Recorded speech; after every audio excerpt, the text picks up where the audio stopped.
Morning. Okay, so again, I'm going to start the morning out by reading a notation that's in this Bible.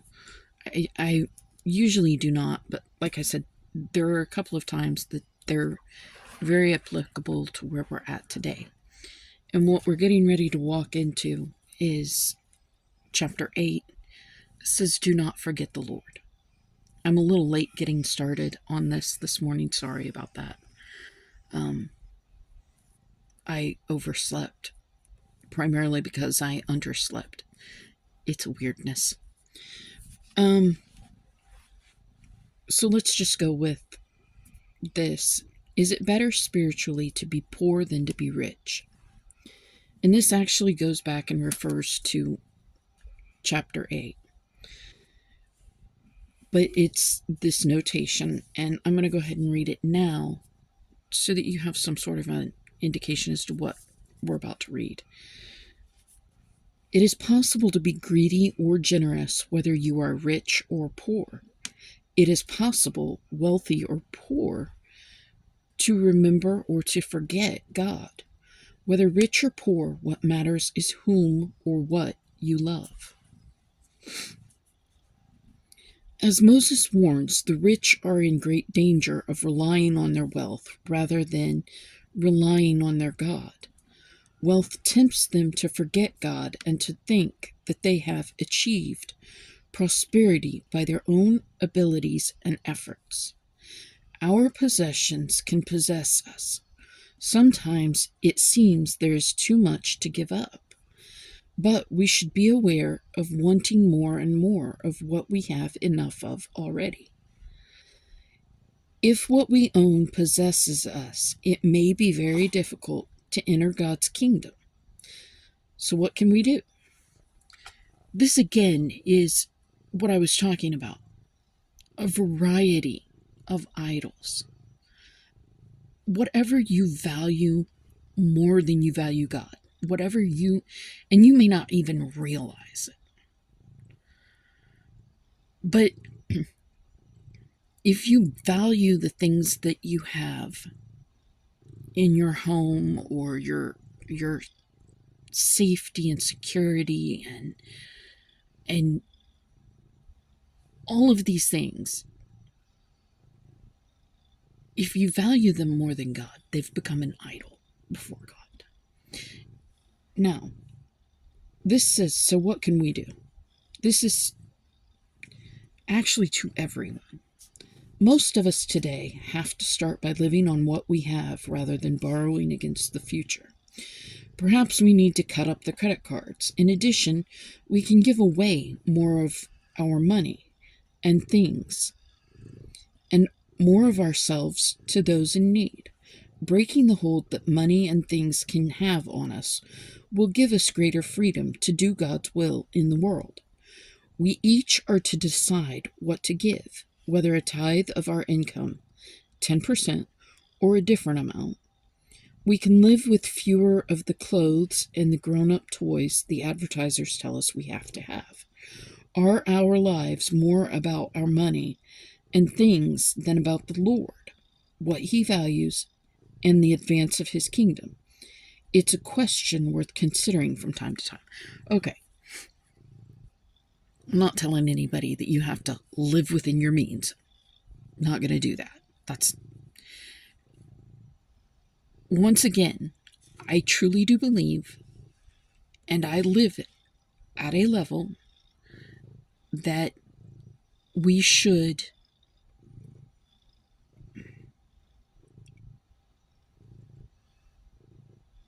live simply, that others may simply live.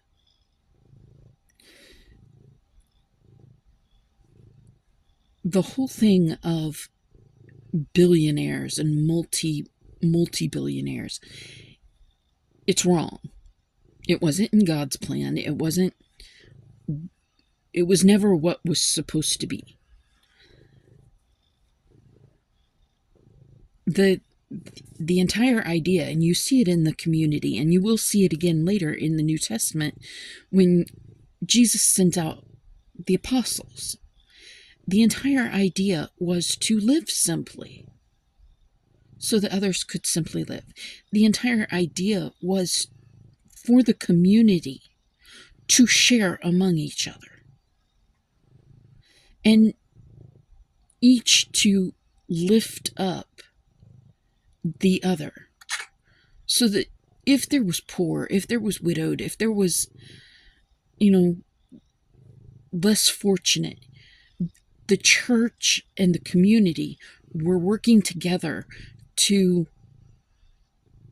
create a life for those other individuals so that they could actually exist and still have the necessities and the things that they needed.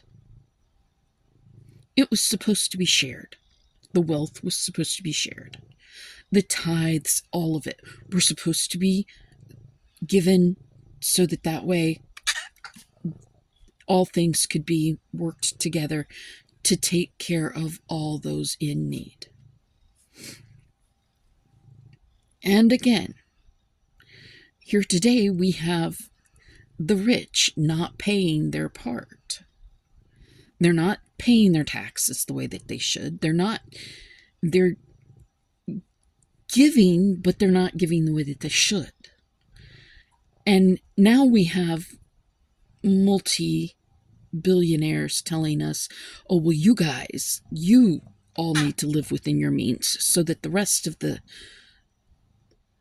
country can do well. Let's first start with the rich giving up so that they can live within, at least at the very least, giving their correct portion by way of taxes, paying their fair share, before they start pointing fingers at those that are having a hard time just making it day to day. Now, that said, we don't need all of the stuff that we think we do to live a good life. In fact, I would say that it probably would not make us happier. It would probably take up more of our time and keep us from having the relationships that were intended. Now, am I old? Yes, I am. I never thought I'd get to this point in my life. We're just going to go ahead and say that I am old. And the teenagers and the 20-somethings are all still hopeful and believing that they're all going to wind up rich and never be old. I get it. I was there. Seems like it was yesterday. Definitely wasn't.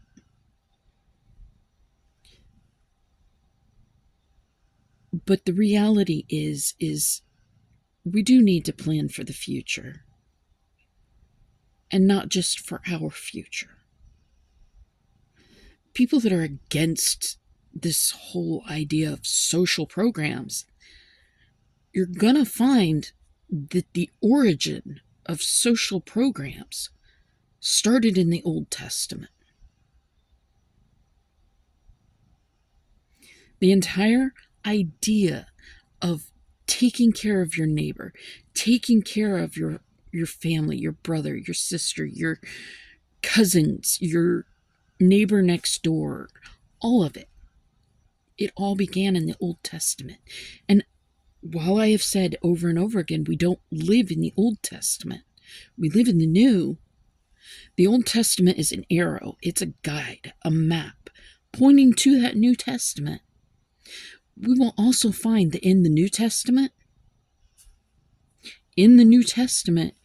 there actually is places in which you will see those social programs at work, and Jesus himself calling for those social programs to work. So before we go ripping out the social programs from our society and demeaning them and demeaning anyone that has to live by it, maybe we should actually go back and find out what the Bible really says, because it really doesn't say that the rich people inherit the earth. It doesn't say that the rich people are the ones that are called to God's kingdom. And we need to keep that in mind.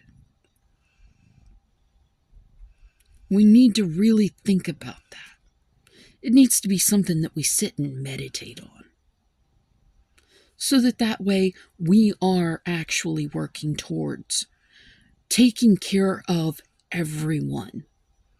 Because when you take care of everyone's needs, see, that's one of those things, again, living in a third world nation, our government taught us as volunteers. One of the things that they taught us was, plain and simple, you can't get anyone to listen to you about new ideas, about faith, or about anything else if they have a grumbling stomach. If they don't have their basic needs. If they do not have the very basic requirements to extend their life, health,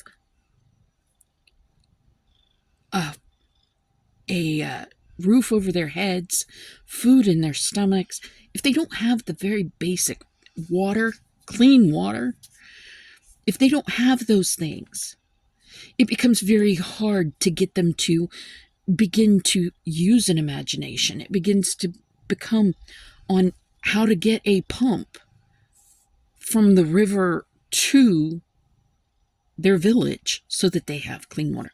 If you're not already providing the clean water, it's incredibly hard to get them to think about other ways of how to get it. So if you're not already providing food, it becomes difficult to be able to get those minds to be able to work. And not just regular food, nutritious food. It becomes incredibly difficult to get a mind to work at a level that it needs to be to think through other ways of providing nutrition. If you're not taking care of the basic needs, you cannot address the actual soul. And as Christians, we have known that because it's here. It's right here in the Bible. It starts in the Old Testament, goes through the New Testament, should carry through every piece, bit, and part of every Christian life. If you don't take care of the physical needs, water, food, sleep, protection, a house over the head, those are the very basic needs. And if those aren't being met, then you're not going to get through to the rest of them. You're not going to get through to the spirit. You're not going to get through to the mind, because at that point, their sole focus is on stopping the hunger pangs. You can't get someone to heal emotionally by starving them.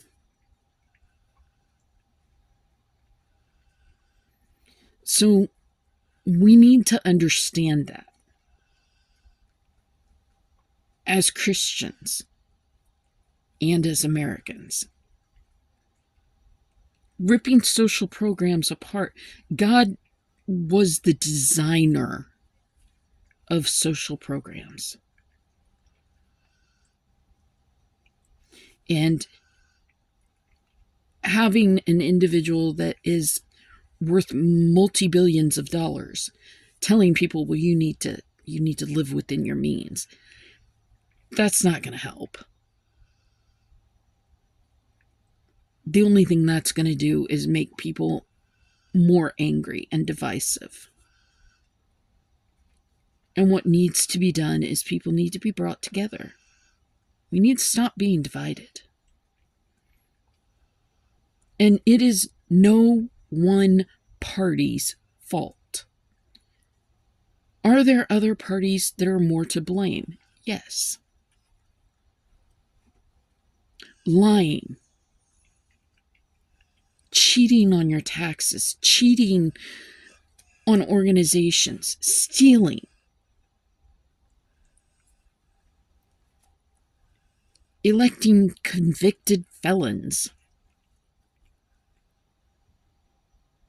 electing sex offenders that have no respect for women.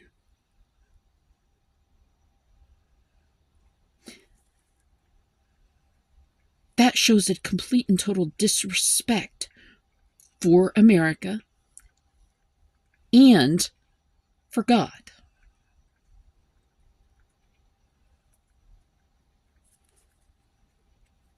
And it causes a big problem. And we need to actually address those issues. Just giving up and throwing your hands up in the air and walking away from the entire governmental system and not voting does not help. Not holding the government to the requirements set forth by saying, okay, you took an oath to the Constitution, you need to uphold that Constitution.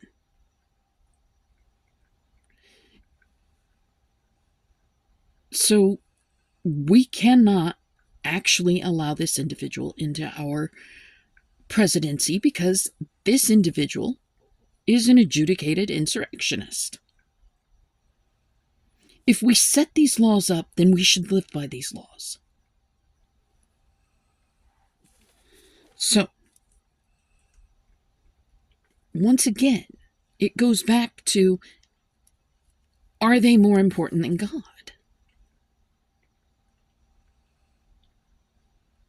Because when you put people in power that have all of these things that are self-made, but have all of these things that are important to them, then 9 times out of 10, God isn't real high on that list. And that immediately creates the opportunity for downfall.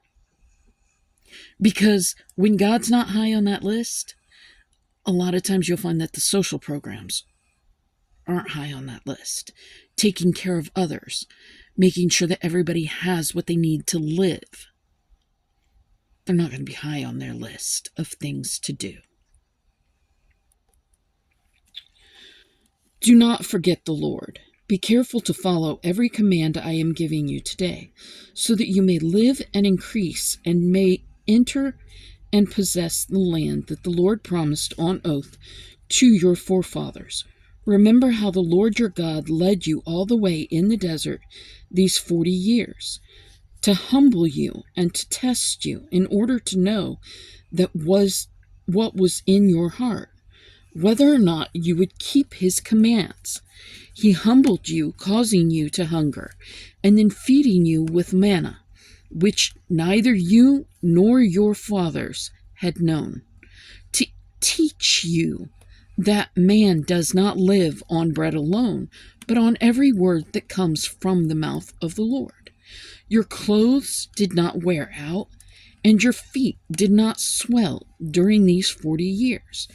Know then in your heart that as a man disciplines his son, so the Lord your God disciplines you. Imagine going 40 years with all the same clothes in your closet today. Imagine having all of those same clothes 40 years from now.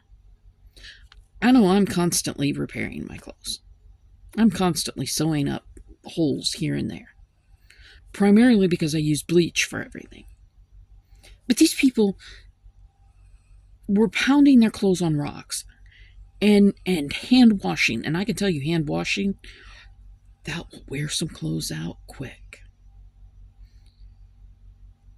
And yet their clothes didn't tear, didn't wear. Their sandals, they didn't even have to change their sandals. Maybe they had to repair their sandals. But I had some handmade sandals. My handmade sandals, I loved them. Wore them for everything. Came back here to the States, had to have them resoled. The sole that got put on them here in the States wore completely off and molded. So, I mean, just unbelievable. And that was only after having had them for like a couple years. I had to have them resold. So I want you to think about all the greatness that God had done for them. Observe the commands of the Lord your God, walking in his ways and revering him. For the Lord your God is bringing you into a good land, a land with streams and pools of water, with springs flowing in the valley, and hills, a land with wheat and barley, vines and fig trees, pomegranates, olive oil, and honey, a land where bread will not be scarce and you will lack nothing, a land where the rocks are iron and you can dig copper out of the hills. When you have eaten and are satisfied, praise the Lord your God for the good land he has given you. Be careful that you do not forget the Lord your God, failing to observe his commands, his laws, and his decrees, that I am giving you this day. Otherwise, when you eat and are satisfied, when you build fine houses and settle down, and when your herds and flocks grow large, and your silver and gold increase, and all you have is multiplied, then your heart will become proud, and you will forget the Lord your God, who brought you out of Egypt, out of the land of slavery. He led you through the vast and dreadful desert, that thirsty and waterless land, with its venomous snakes and scorpions. He brought you water out of hard rock. He gave you manna to eat in the desert, something your fathers had never known, to humble and to test you, so that in the end it might go well with you. You may say to yourself, my power and the strength of my hands have produced this wealth for me. But remember the Lord your God, for it was he who gives you the ability to produce wealth, and so confirms his covenant which he swore to your forefathers, as it is today. If you ever forget the Lord your God and follow other gods and worship and bow down to them, I testify against you today that you will surely be destroyed, like the nations the Lord destroyed before you. So you will be destroyed for not obeying the Lord your God. Chapter 9. Not because of Israel's righteousness. Hear, O Israel, you are now about to cross the Jordan to go in and dispossess nations greater and stronger than you, with large cities that have walls up to the sky. The people are strong and tall, Anakites. You know about them and have heard it said, who can stand up against the Anakites? But be assured today that the Lord your God is the one who goes across ahead of you like a devouring fire. He will destroy them. He will subdue them before you, and you will drive them out and annihilate them quickly, as the Lord has promised you. After the Lord your God has driven them out before you, do not say to yourself, the Lord has brought me here to take possession of this land because of my righteousness. No, it is on account of the wickedness of these nations that the Lord is going to drive them out before you. It didn't have anything to do with how good the Israelites were. It had more to do with the fact that the people that were there were so against God that God was now against them.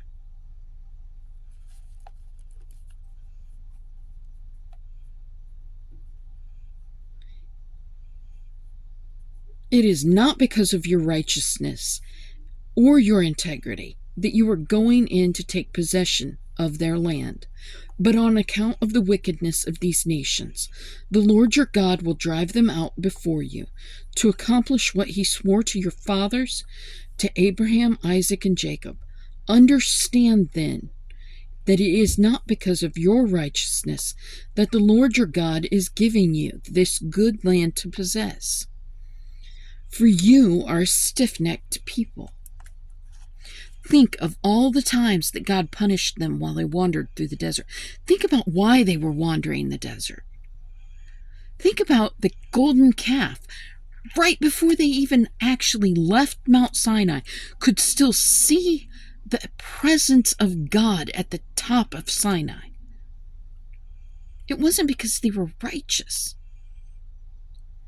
It's because they had forefathers that were willing to give everything to honor God. So, God blessed the children. And here we are, the golden calf. Remember this and never forget how you provoked the Lord your God to anger in the desert. From the day you left Egypt until you arrived here, you have been rebellious against the Lord. At Horeb, you aroused the Lord's wrath so that he was angry enough to destroy you. When I went up on the mountain to receive the tablet of stone, the tablets of the covenant that the Lord had made with you, I stayed on the mountain 40 days and 40 nights. I ate no bread and drank no water. The Lord gave me 2 stone tablets inscribed by the finger of God. On them were all the commandments the Lord proclaimed to you on the mountain out of the fire on the day of the assembly. No, I am not in any way, shape, or form, and no, the Bible is not in any way, shape, or form telling you that you need to fast food and water for 40 days and 40 nights. That's not what we're saying here. We're saying Moses was able to do it because Moses was in the presence of God at that time for that length of time. If you aren't Moses and you aren't standing right in the presence of God, I would not recommend trying to fast 40 days and 40 nights. Just saying. I don't want somebody immediately going out and trying something ridiculous. At the end of the 40 days and 40 nights, the Lord gave me the 2 stone tablets, the tablets of the covenant. Then the Lord told me, go down from here at once, because your people whom you brought out of Egypt have become corrupt. They have turned away quickly from what I commanded them, and have made a cast idol for themselves. And the Lord said to me, I have seen this people, and they are a stiff-necked people indeed. Let me alone so that I may destroy them and blot out their name from under heaven, and I will make you into a nation stronger and more numerous than they. We've already had this conversation. Excuse me. It's getting warm in here. We've already had this conversation in that Moses, a lesser man than Moses, would have stood there and said, okay, God, go ahead, destroy him. Make me and my family into a great nation. But the reality is he wouldn't have been Moses. If he had given up on the people, he would not be Moses. So instead of giving up on the people, he bowed down before God and pled for them, begged for them, prayed for them. And I have only ever in my life known just a sliver of the presence of God in me, or in my while I'm around. Only just a sliver. I'm never beyond the usual signs of God. what people recognize, birth and smiles, and people talk about that being God's presence. Beyond that stuff, I can't really say I've ever seen God in fire and smoke and cloud.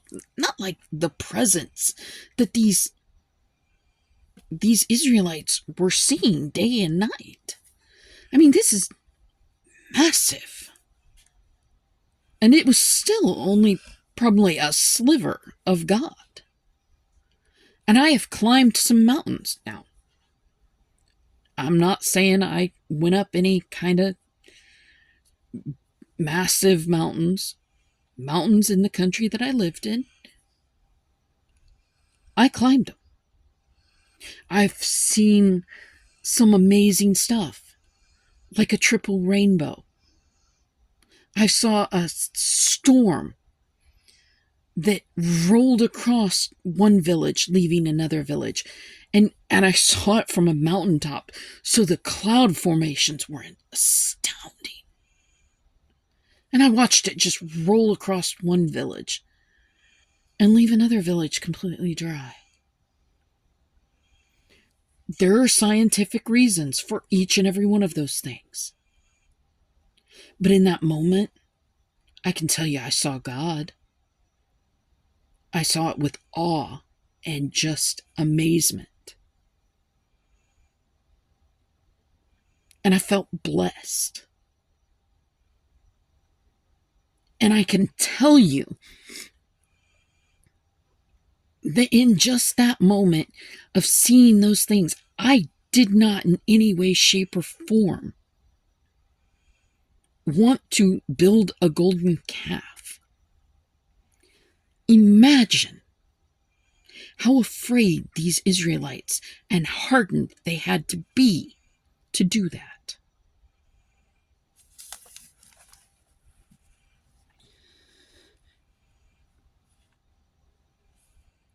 So I turned and went down from the mountain while it was ablaze with fire, and the 2 tablets of the covenant were in my hands. When I looked, I saw that you had sinned against the Lord your God. You had made for yourselves an idol, cast in the shape of a calf. You had turned aside quickly from the way that the Lord had commanded you.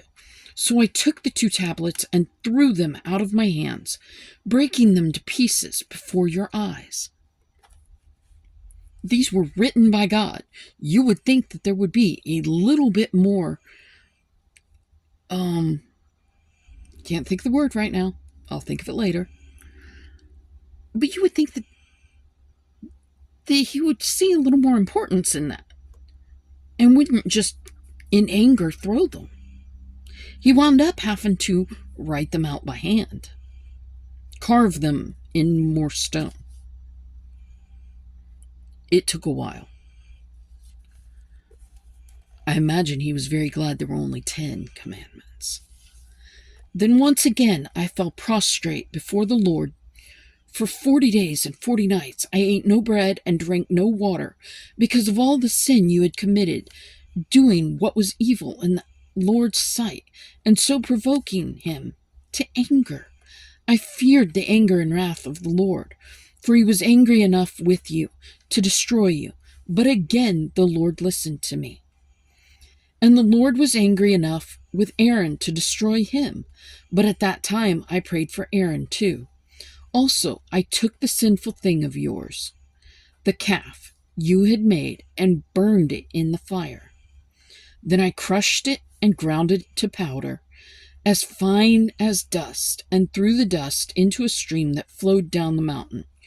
You also made the Lord angry at Taberah, at Massah, and at Kibroth Hattaavah.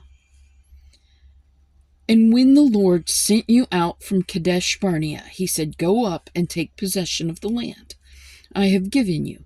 But you rebelled against the command of the Lord your God. You did not trust him or obey him. You have been rebellious against the Lord ever since I have known you. I lay prostrate before the Lord those 40 days and 40 nights, because the Lord had said he would destroy you. I prayed to the Lord and said, O sovereign Lord, do not destroy your people, your own inheritance that you redeemed by your great power and brought out of Egypt with a mighty hand. Remember your servants, Abraham, Isaac, and Jacob. Overlook the stubbornness of this people, their wickedness, and their sin. Otherwise, the country from which you brought us will say, because the Lord was not able to take them into the land he had promised them, and because he hated them, he brought them out to put them to death in the desert. But they are your people, your inheritance that you brought out by your great power and your outstretched arm. Once again, Moses is not bragging here. This is not him saying, well, God listens to me. No. This is him saying, y'all screwed up so bad. I broke those tablets, had to go back up there, throw myself on my face, and just weep snot and tears, begging for your lives. That's how stiff-necked you are. Don't get that way again. That's what's going on here. That's what Moses is saying to him. I'm not going to be around anymore to be the go-between between you and my friend God. I'm going with God. That is what Moses is saying. If you forget God, I'm not going to be here to remind you. I'm going with God. That is why Moses is saying all of this. It's not him taking a moment to brag and, hey, I'm the one that God listens to. No. That's not what's going on. Excuse me. I moved my head wrong. My tongue went numb. Sorry.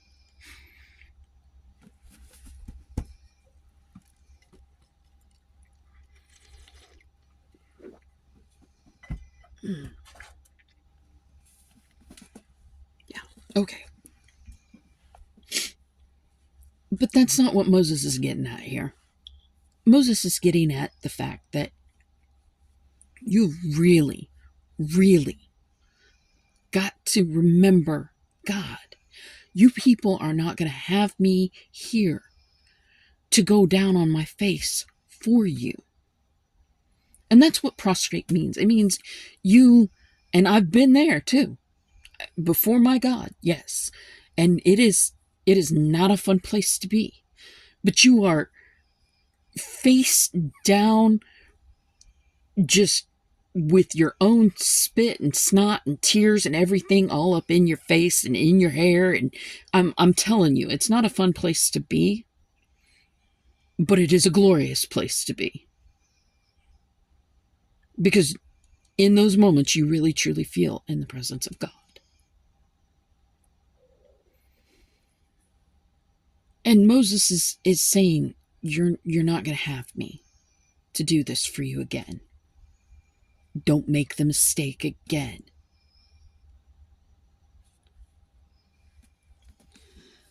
Tablets like the first ones. Chapter 10. At that time the Lord said to me, chisel out 2 stone tablets like the first ones and come up to me on the mountain.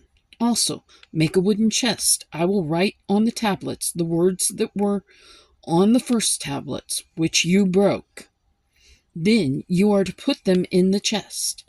So I made the ark out of acacia wood and chiseled out 2 stone tablets like the first ones, and I went up on the mountain with the 2 tablets in my hands.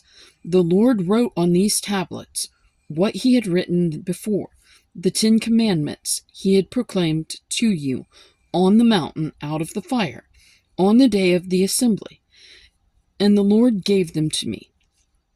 Then I came back down the mountain and put the tablets in the ark I had made, as the Lord commanded me. And they are there now. Okay, we already know, again, we know that there were actually masons and craftsmen that made the ark and made the tabernacle. So why does Moses say that he did it here? Because Moses considers himself that much a part of the people, that he can actually say, I did this. I gave them the instructions and the directions, and God blessed their hands to make it. So together as a community, I did this. That does not mean that he's setting himself above the people. That means that he's saying that through everyone's effort, we are one. We're not divided, we're united. It's not just the work of one hand, but the work of many hands.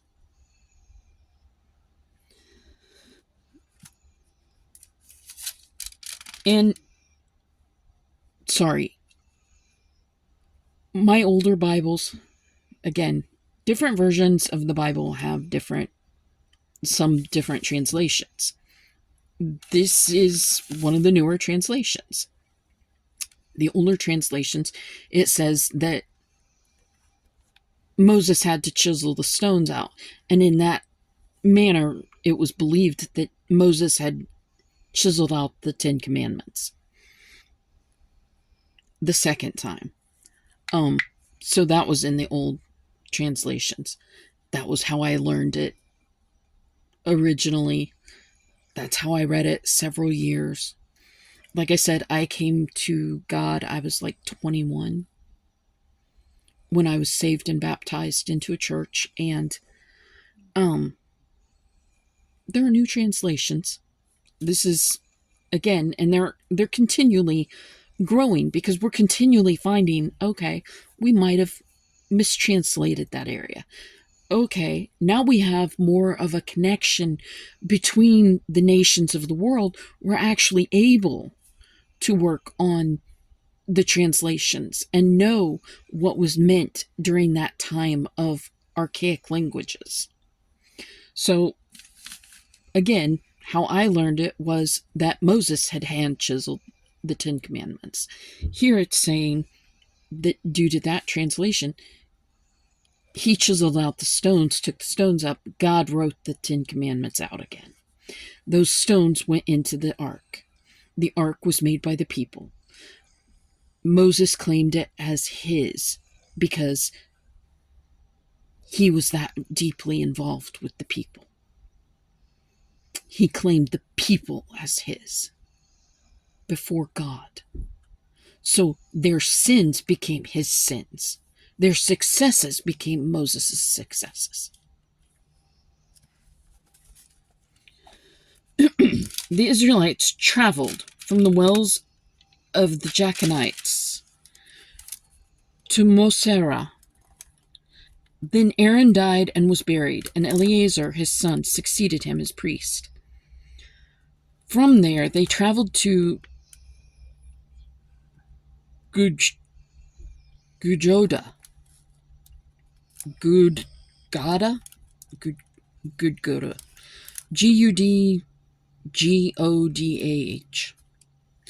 and on to Jothbatha, a land with streams of water. At that time, the Lord set apart the tribe of Levi to carry the ark of the covenant of the Lord, to stand before the Lord to minister and to pronounce blessings in his name, as they still do today. That is why the Levites have no share or inheritance among the brothers. The Lord is their inheritance, as the Lord your God told them. Now I had stayed on the mountain 40 days and 40 nights, as I did the first time, and the Lord listened to me at this time also. It was not his will to destroy you. Go, the Lord said to me, and lead the people on their way, so that they may enter and possess the land that I swore to their fathers to give them. Okay, once again, Moses makes it clear. It wasn't really anything I did. It was the fact that God truly did not want to destroy the Israelites. Yet my coming to and pleading for you just reminded him, you really don't want to do this. Can we change God's mind? No. Because God knows what God wants to do. Now, through our rebelliousness, which God already knows is going to happen, we can, and trust me on this one because I've lived it, we can cause ourselves a lot of pain and a lot of anguish by refusing to do what God asked us to do from the start. It winds up, like Moses, taking us 40 years into the desert. Again, imagine this, because God didn't want Moses to kill the soldier that led him to run away from Egypt on his own, where he had grown up. God had already set Moses in place to do the great work of bringing the people out. But Moses screwed it up and wound up going and having to run away until he was 40 years old. And then after being 40 years old and finally getting to the point where he could have that relationship with God, God brought him back and still used Moses to take the people from Egypt. My life, and I think we're going to have to, that takes us to chapter 10, verse 12, and it's about the fear of the Lord. And I'm going to let off here. We'll finish it up tomorrow. And I have said many times, I am committed to God. And it sounds so ridiculous to say it. Because honestly, I'm not Moses. I'm not Job. I'm not good enough to be any of those. And the reality is, though, I've known God all my life. My parents did not just introduce me to Christianity, they introduced me to the ability to make my own decisions about Christianity. I didn't go to church until I was 21. And I haven't gone to church since I was somewhere in my 30s. But when I was younger, something that drove my parents crazy about me was that I continually told them, I'm in the wrong place. I don't feel right here. Now, there are individuals that are going to say, oh, well, that was just you being in denial about your gender. Nope. I very much am a girl. I like being a girl. I find men very attractive. I, however, was not meant to marry one. I felt, there are going to be other people that are going to say, oh, well, then, that's just your past life coming back up. It's possible. Do I believe that? I hope with all my heart and soul after this life I get to go to heaven and stay there. But is anything too great for God? And is my mind actually able to comprehend God? As I've said, God gives us opportunity upon opportunity upon opportunity. Is it too great to believe that we get the chance to come back here after we die? I have no idea. But I can tell you that from the time I was young, I loved the place that I was originally from, but I felt wrong there. I felt like it wasn't exactly home. And I'm not saying that the place I'm living right now is home, but what I am saying is that there was a part of my spirit that called for my relationship with God. And it wasn't until I completely broke and wound up moving away in my 40s from where I was originally from. And I've had a relationship with God all my life. But until I got away from where I was originally from and began this life here, I can't really say that I have ever felt truly right. Because where I needed to be was completely in God. And all of the plans that I had for my life, totally gone. And not where I needed to be either. But where I am now is beautiful. Because I'm right with God. There are those that are going to say, well, there is no God, there is no... Okay, you live your life that way, and I will not argue with you about it. I will let you live your life that way. I will continue to live my life. That is the best argument you can ever give somebody.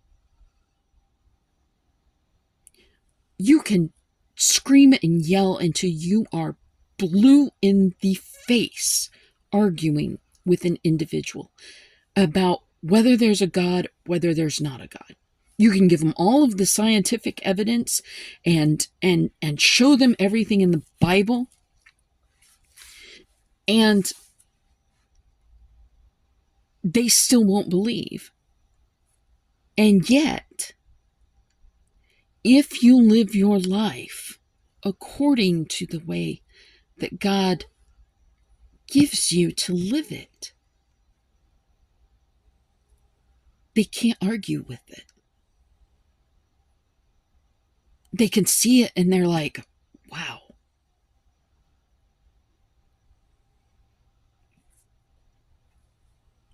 It's an argument nobody can actually argue with.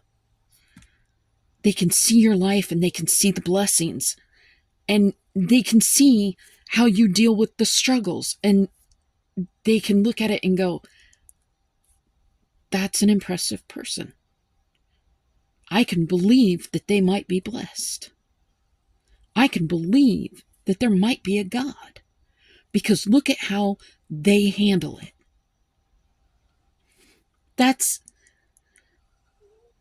It's taken a long time for me to get there. My mother, for many, many years, told me she thought I was going to be like Paul. We'll find out more about Paul later.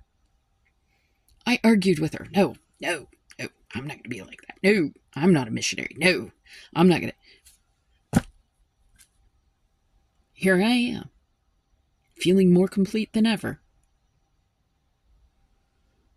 Just following God.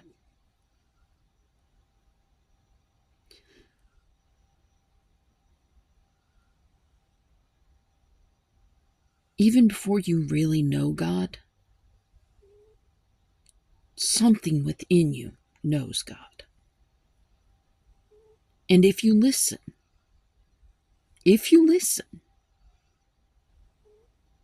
it doesn't have to take 40 plus years to actually get to that point in your life.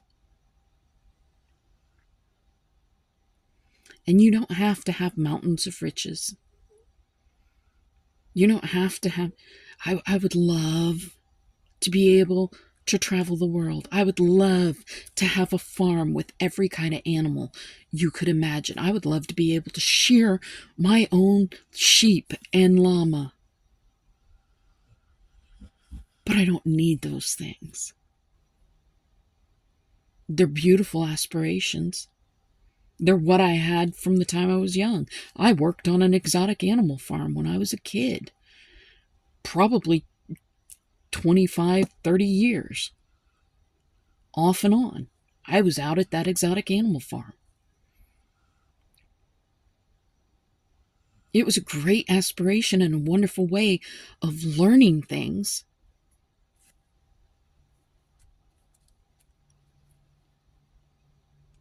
But it wasn't what had to be to make me whole. Let's go ahead. I'm going to say prayer. I hope you say it with me.